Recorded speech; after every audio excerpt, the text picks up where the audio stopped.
Hi, everybody. Mike here, Saturday, November 9th, Insider's Edge Coaching. So we're going to start as usual with lessons, and then we'll take a short break and we'll go to workflow practice to cover all of the insider activity from yesterday, as well as the unusual options.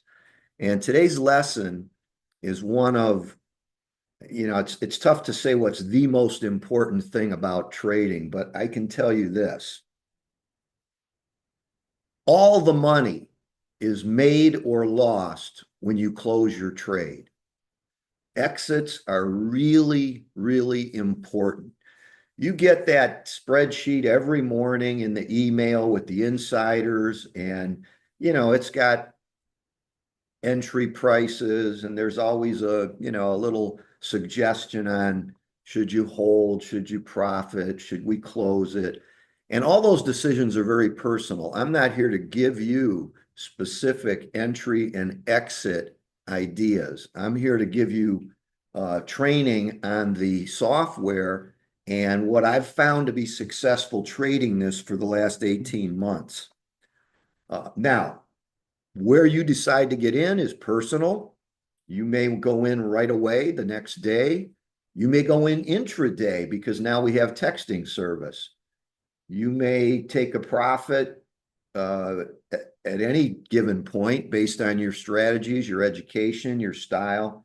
So, coming up with some kind of a list of how much should you have made on it is really difficult because entry and exit uh, is so personal, really, right? But I want to go over a nice list that I've created of 10 different decisions that we have to make about these trades to try and maximize our returns, right? And we're going to get started on that right now. Okay. This is our living document. It's many pages long. As soon as it's reformatted properly, I'll make sure it gets a copy out to the website so you can download it and print it out. But today, again, what we're going to talk about is exit strategies. Why? Because it's going to determine whether you make money, lose money, or break even, no matter what strategy you're trading. Okay.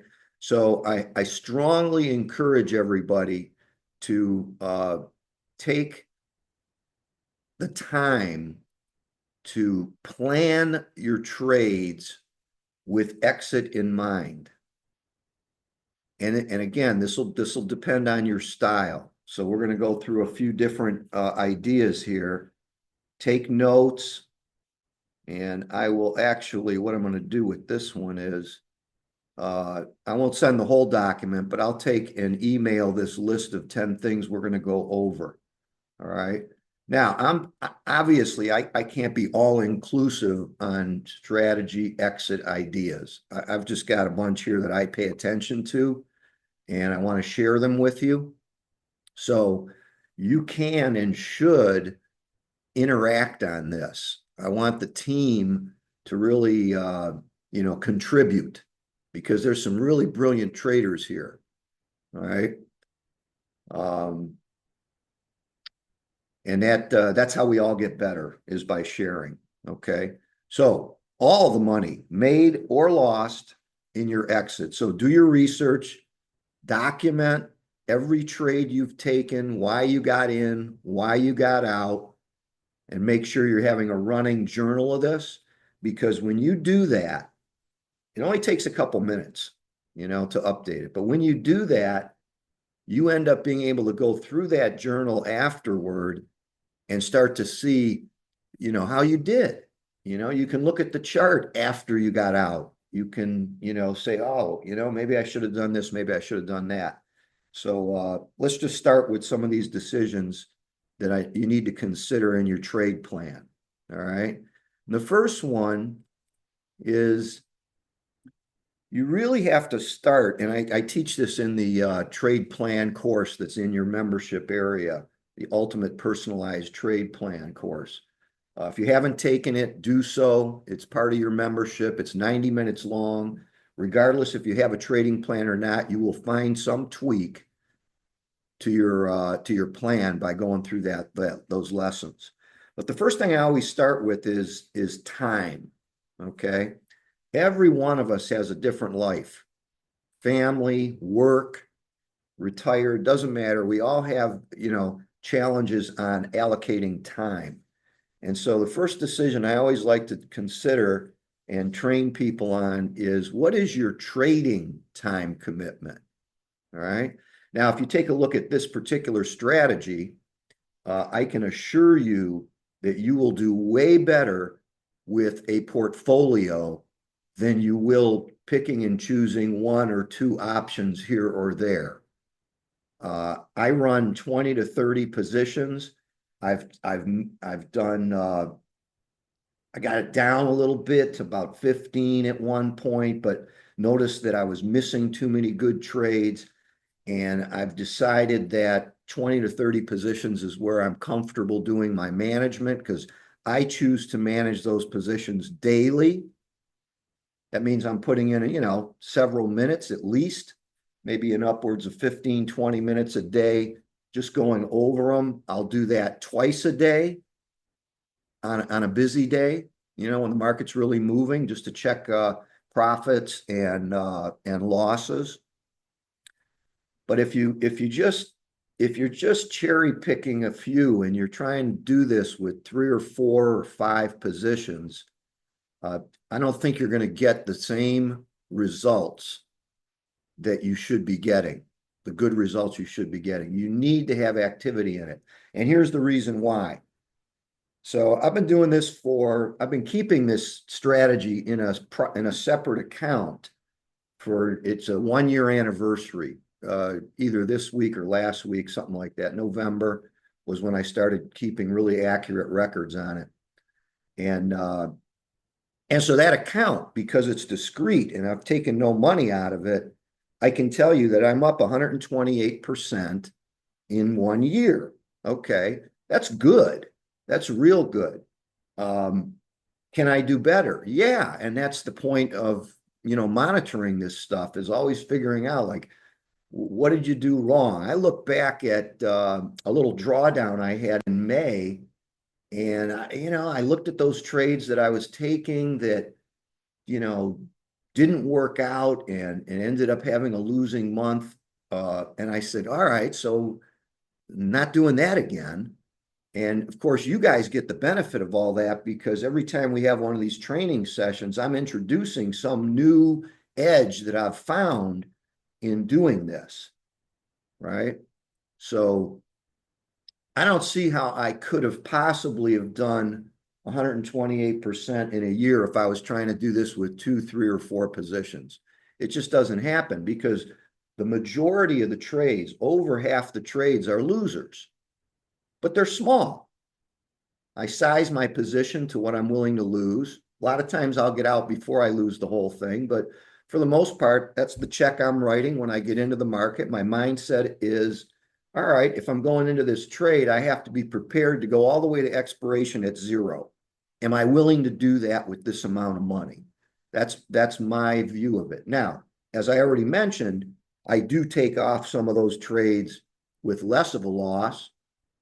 In particular, when we're getting into the last, couple of weeks of an option where the time decay is high and it's nowhere near where it should be. So, can I grab 20, 30, 40 cents and call it a small loss? Yeah, I've done that, many times. But for the most part, I start with the view of, this is a check I'm writing to Mr. Market and it's out of my account, right? That's my view on it. Yeah, so if you're running a strategy that has a hit rate, this one does, of just under 40%, well, if you're only having 2, 3, 4, 5 positions on at a time, you're just not going to make any money, right? So if you have to lower your size, your position size, to be able to get more positions, suggest you do it. Okay. So that was a little digression into something else, but first decision you got to make is, how much time do you want to put into this strategy, right? You want to manage it daily, or do you want less involvement where you're just going to put set and forget exits on it? Okay. No optimal answer for everybody. It's going to depend on you, your time commitment with everything else you're doing in life. Okay. So that's, I think, is pretty much decision number one. And then the next thing you have to think about is what's the time horizon of the trade itself? You think about this when you talk about profit targets. If I'm in a long dated options trade, 90 days, 120 days, and I'm veering away from those now that I've experienced them, plenty of them. And it's not because they lost, it's just it doesn't fit me. I like a shorter time horizon. I like the answer to be quicker, and I like to free up the capital for something else rather than just have it sit there doing nothing for months on end. But that's, again, that's a personal decision. So I'm not trying to convince you to do what I do. I'm not trying to convince you of an answer to any one of these 10 things. I'm asking you to consider them and make a decision and make it your plan. Be comfortable with it, because without you being comfortable with your plan, you'll never be confident in it. You'll never get to the point where you're running multiple positions and experiencing the power of this strategy, right? So think about that time horizon. If I'm in a long dated option, I can change the profit target quite a bit from a short dated one. And we'll go over all those different ideas on how to get out of the trade in a minute. But, if I'm in an option that's, expiring in 2 weeks, there's a whole different chart to look at than one that's going to be in there for 3 or 4 months. So again, when you get in the trade, you want to make sure you understand how long do you expect that option to be alive in your account. And you can adjust your profit targets based on that, and we'll go over some ideas. All right. Now, next thing is for options, the time horizon is capped at the expiration date, or at least it has been for me until this point. Now, there's a choice you really have to make, and that is maybe you want to roll that option position when it's coming toward expiration because you're in a really powerful trend. I look back at a few trades that were really good, and I let them, I closed them out at expiration and I went on to some new date, right? Date meaning a new trade. And they just kept going. So let's think about this for a minute. We are finding candidates that have an edge to go long. That edge is either because the insider's buying, and that if it's an insider buy, their time horizon is longer than yours. They're buying and holding. So if that trade is working and they're either adding to it or not selling it, then the consideration you might have to have is, well, is this trade over for me? Now, on the unusual options, it's slightly different because, whoever did that option trade obviously had an expiration in mind. They decided or knew that there was a catalyst that was going to occur before that expiration date. And that's why they put a big bet down on an event that doesn't look likely. That's what we're looking for, right? But hey, if that trend is solid, then, well, maybe I shouldn't be out of it just because I got in based on an unusual option that expires on a certain date. Maybe I should be rolling that position. And this is something that just occurred to me as I was doing my review process.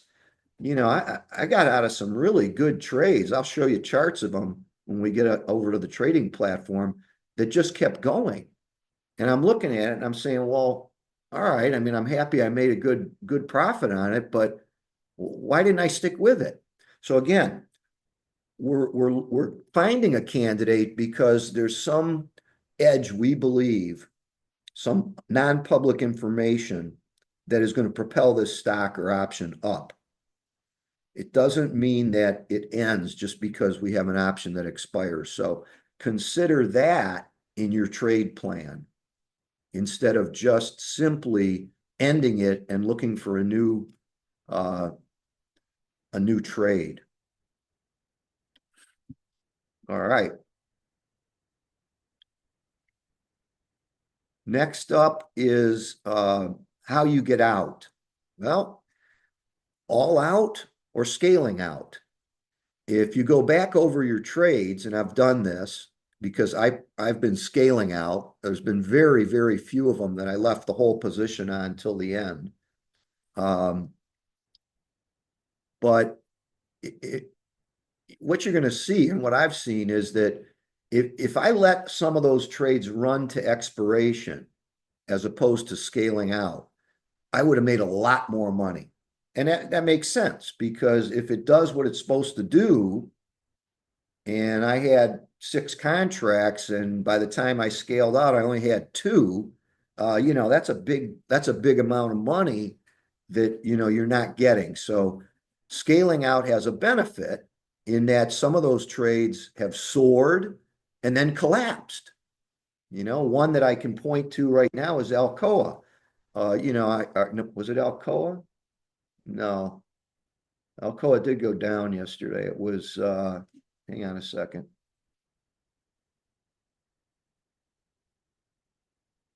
Oh, it's off my platform because it expired yesterday.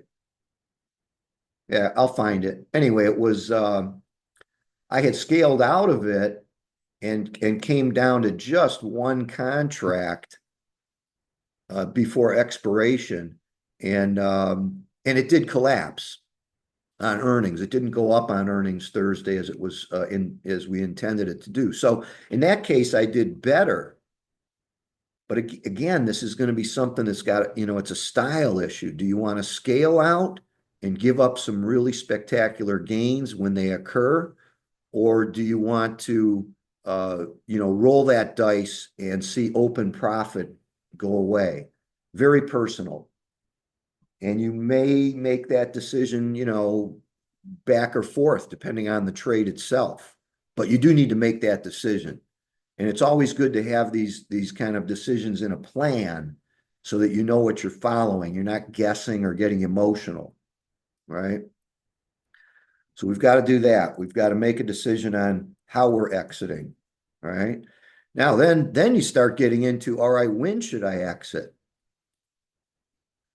Well, we are trading options, but the underlying stock is really what we're trading.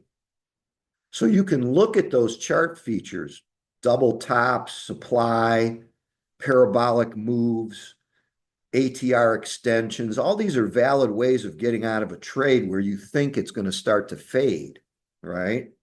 But you still have to make the decision of, are you going to get out of the whole thing or scale out?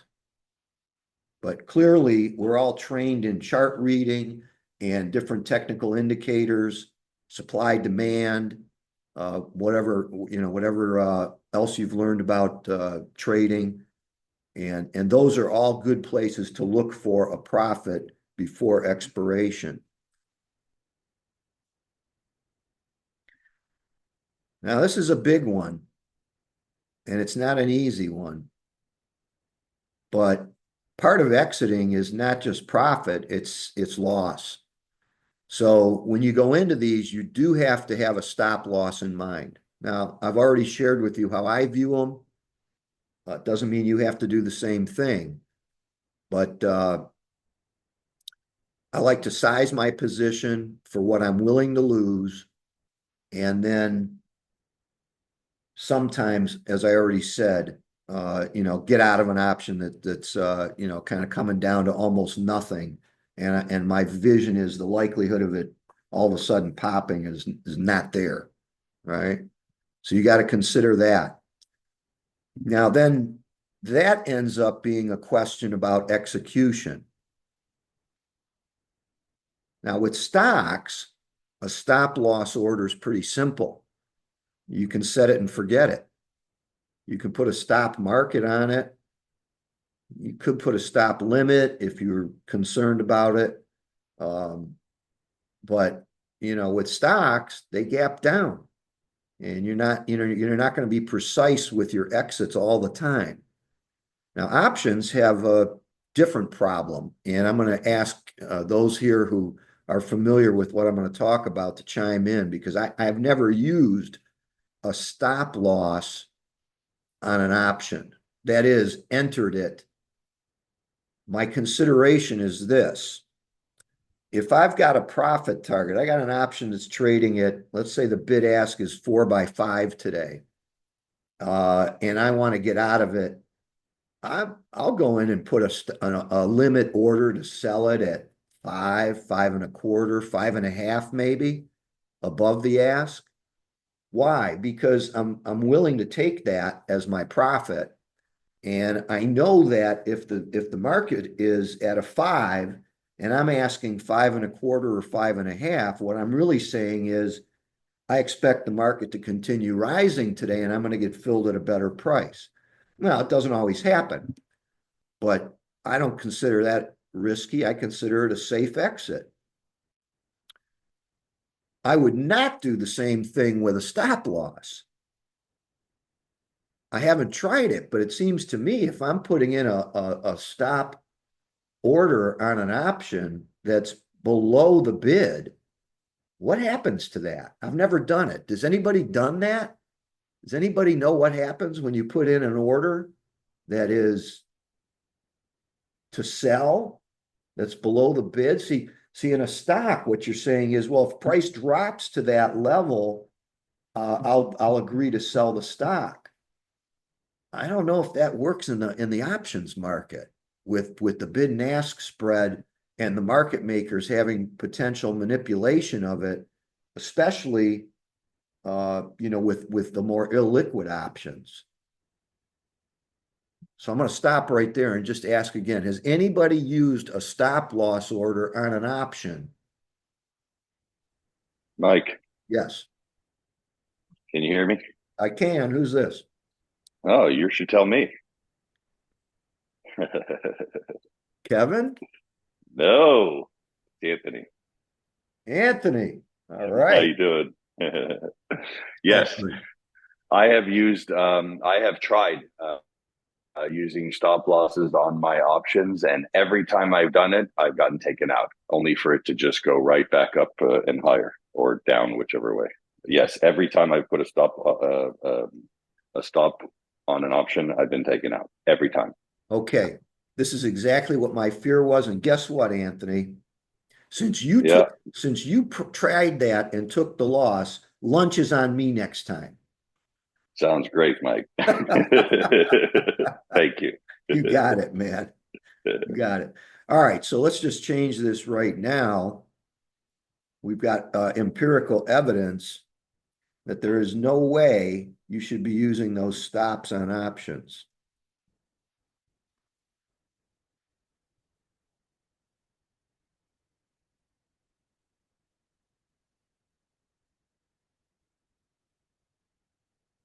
All right. What does that mean then? Well, it means we get back up here to manage how much time you want to put into it. If you are looking to size your position bigger than what you're willing to lose, then what you have to do is go in on a daily basis and eyeball this to be able to put your order in to get out of it. In other words, let's say you're in an option that's $500 a contract, but you only want to lose 250. Okay. Well, it could go to 250 at any time today. You could miss that. So it requires much more management and willingness to be, off on your exit. So just consider that. I find it, I've been doing this, like I said, for over a year now, and just sizing to maximum loss has worked just fine. In fact, I'll give you a side benefit to it. Again, not trying to convince you, just giving you my experience. It's more unemotional. I really don't care about my losses, like at all. None of them annoy me. They're just a number on the spreadsheet.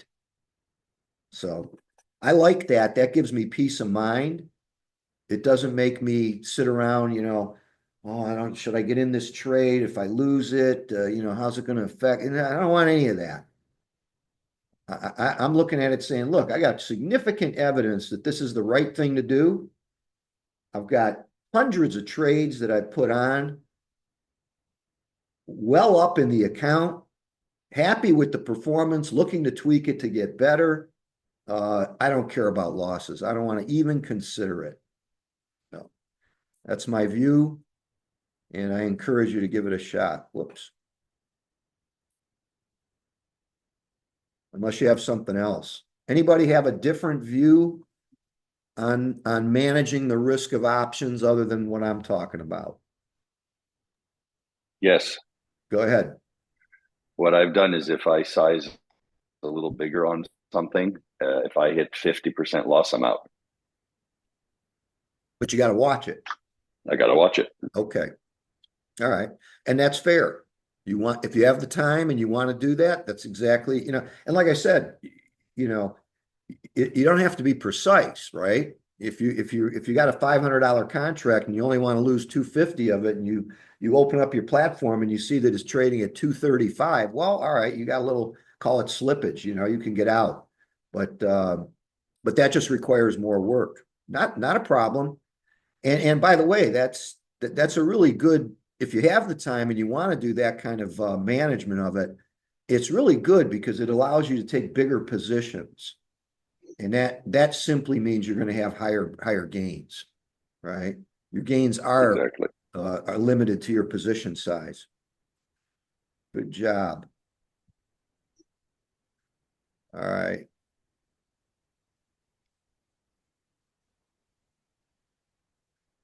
All right. Next question you have to ask yourself is, and a lot of these kind of combine, these questions combine, is re-entries. Okay. Remember, we're in a trade. The idea was someone knew something by a certain date, at least with the options. With the insider's edge, it's different. There's a long time horizon there. But if you get into one of these and it pops up really strong, like a real vertical move, a parabolic move. And these are frequently, not all the time, but frequently responded to with a drop. And I can show you that on the chart. A trade I was in yesterday, toast. It ended up repairing itself, but it started out way up there. I was too busy in the futures room to take the trade out. And then, it dropped way down, but then fortunately came back by the end of the day. Yesterday was a very bullish day. But you could put in your trade plan, if you see a fast move, you're going to grab that money, but that doesn't mean the trade's over. Think about it. If you were day trading or even swing trading in your normal strategy, you take the same asset and go back in again. So you could have in your plan taking that profit on a fast move and then buying back in if it corrects down. Again, highly personal, but something to think about for your exit.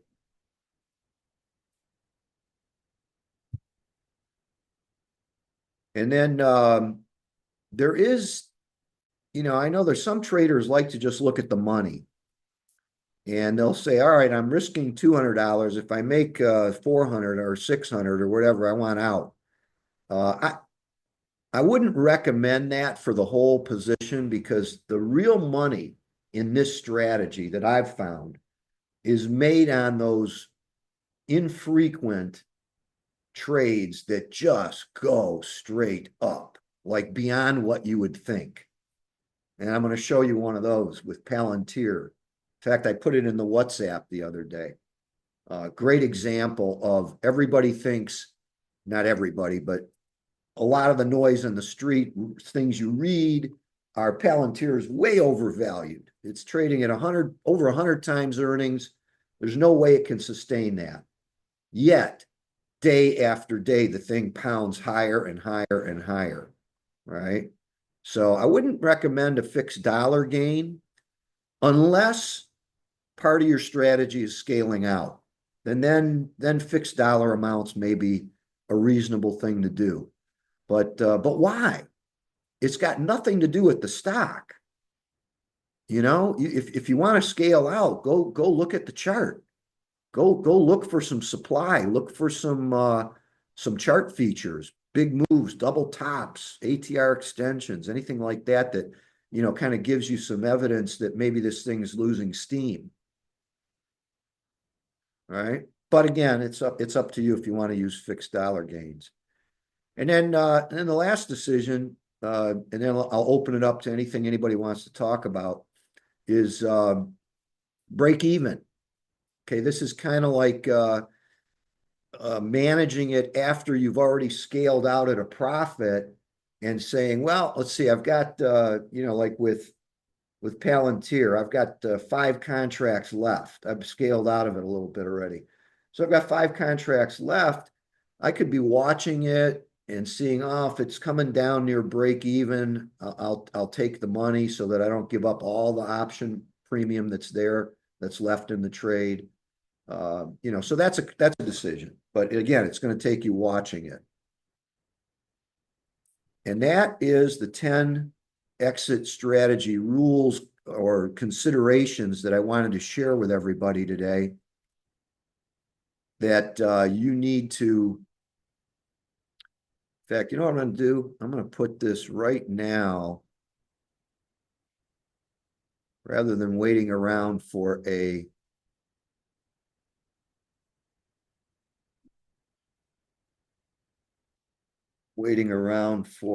email, since some of you may want this. I put it in the WhatsApp group. So you've got that right there. You can go copy paste it, but it'll come out to you eventually in an email. All right. Okay. Mike is open for questions and ideas on exiting that I have not covered, because as I mentioned, I don't think I don't have the ego that says I'm all inclusive of this stuff. It's just simply how I look at things. Anybody?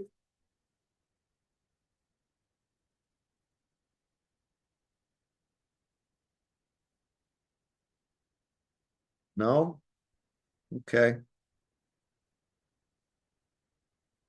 Was this helpful? Did I open up some eyes to considerations that you may not have been using? Mike, this is Mark, and Hi, one Mark. of the items I was going to mention, and this is just my personal bias, but like for example, on exit, you talk about re-entries, and just in my own personal trading style, uh, if I get out of a trade or like even rolling, I myself personally consider that like a new trade and just do my generic analysis. If the momentum's there and I really like it, otherwise, like I don't necessarily consider that a exit strategy when you have like re-entries and then look at it. I mean, then that all of a sudden becomes a new trade. And that's just my personal kind of view on things. I That's think all. it's an excellent view. And I put re-entries in there just because I know I titled it re-entry, but I guess my concept was I wanted to say, hey, you can take a profit because you're a trader. You can always get back in at a better price if you want to go, stick with the trade. But your rule that you consider it a new trade, and therefore you have to, look in present time at the condition of the market, the asset, and everything is perfect. I couldn't agree more. Thank you. Good morning, Mike. Yes, Andrew. Good morning, Mike. On number 7, for execution for profit targets, a limit order is fine for options. No stops on options. Well, I do 50%. I'm only willing to lose 50%, and that's my stop. Right, but Is that what you're talking about? No, I'm talking about, I'm not saying that you have that rule. That's a fine rule to have, as Anthony already mentioned. What Yes. I'm saying is the execution of that, you can't put a stop loss order active in the options market like you Oh, can in the stock market, because if you follow what Anthony said, he tried it, and every time, that he didn't say once or twice. He said every time he tried to put a stop loss order in the options market, he was filled. Price went to it and then came right back up. That's because it's a manipulated market by market makers. They're looking at it. They're looking. yeah, it sounds like a retrace to me. Yeah, It just, so you, okay. that's all this was no I'll say set forget stops. Okay. You All can right. absolutely do it, but you have to manage to it. It's like looking at Sure. it and saying, oh, okay, I'm down 50%. I'm out of this. Yeah, Understood. cool. Thank you. Uh, Anthony's saying this is awesome and very important. All right, good, good. Thank you, Anthony. And Paul is saying, I endorse Mike, stay in all the way to expiration approach. A think back look at my failed trade shows I lost my nerve and bailed too early in trying to avoid losses. Oh, good. Hey, listen, failure and losses are priceless. Why? Because if you take the time to learn from them, you get better. Everybody needs to embrace a I love failure lifestyle, whether it's in trading, parenting, work, whatever you're doing. Don't be fearful of losing or failing. Just take that opportunity to improve. Well done, Paul. He looked back and he realized what he did wrong, and now he's not going to do it. And Joe is correct as well. You can exit an option by using the underlying price. All right, let's add that here.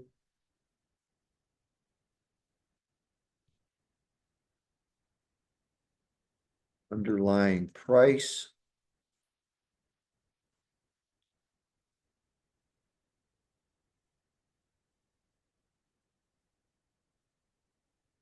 You can set an alert.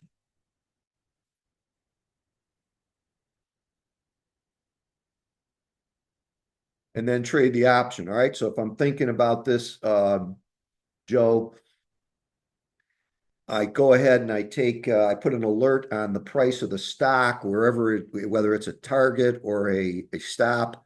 And then that alert hits me, and then I just go and trade the option. So that's a good time management idea. Very good idea, Joe.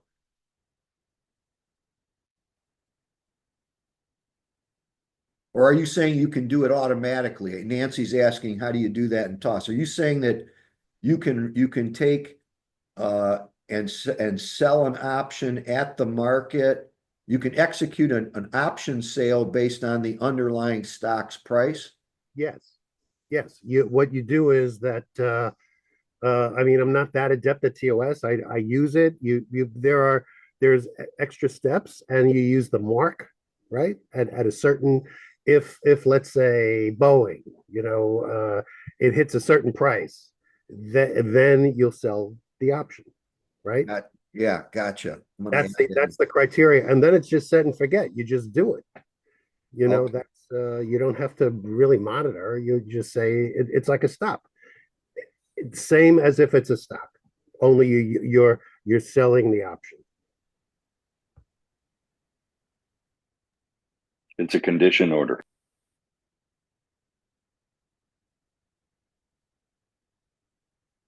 Excellent. This is why we're a team. Excellent.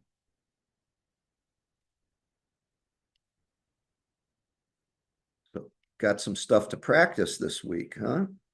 Very good. Use a contingency order to exit at stock price being hit. Excellent. Okay. So the only thing with that is I'm gonna have to see how Toss does it. You said, Joe, at the mark, so that's basically they're splitting your order would be split bid ask, right? It would be, no, it's actually a market order. It's a market order, so if I'm selling, it's gonna get sold at the bid. So, well, stop losses should always be at the market, right? Otherwise, you won't get filled. You might not get filled, you know? Yeah, So when it hits a certain price, I'm out. Boom. yeah. It's just that depending on the option you're trading, the bid ask spread, you might be able to get now if you did the alert version of it, you could go and take a look and then put a limit order to get out of the option in the middle and maybe get a little more money. But all right, that's up to it's up to the trader. Gotcha. It's great. I've used it also in Tossed. You can do it. You put a condition, but I think you can change it either at mark or the bid, or you can, I think you have different options. Okay. Then we're going to have to do some homework on that this week. Excellent. Thanks, Anthony. Okay, Paul's saying, my understanding is that Schwab Toss will only accept limit orders on options. Okay, well, again, we'll have to see what that is. And I'll do that this week.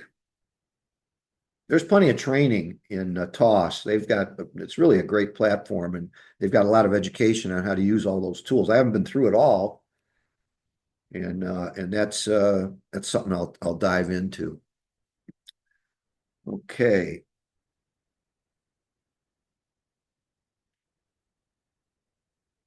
Anything else on this you want to add?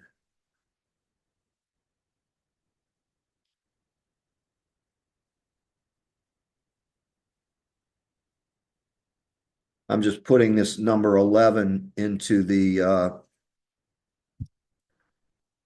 WhatsApp because the last time I pasted over there, it was just down to 10.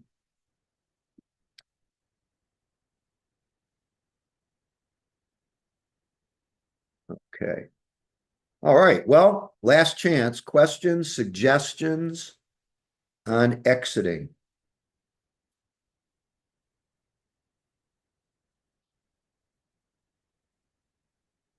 Al found placing conditional orders on Thinkorswim. This demo explores how to create a conditional order on Thinkorswim desktop.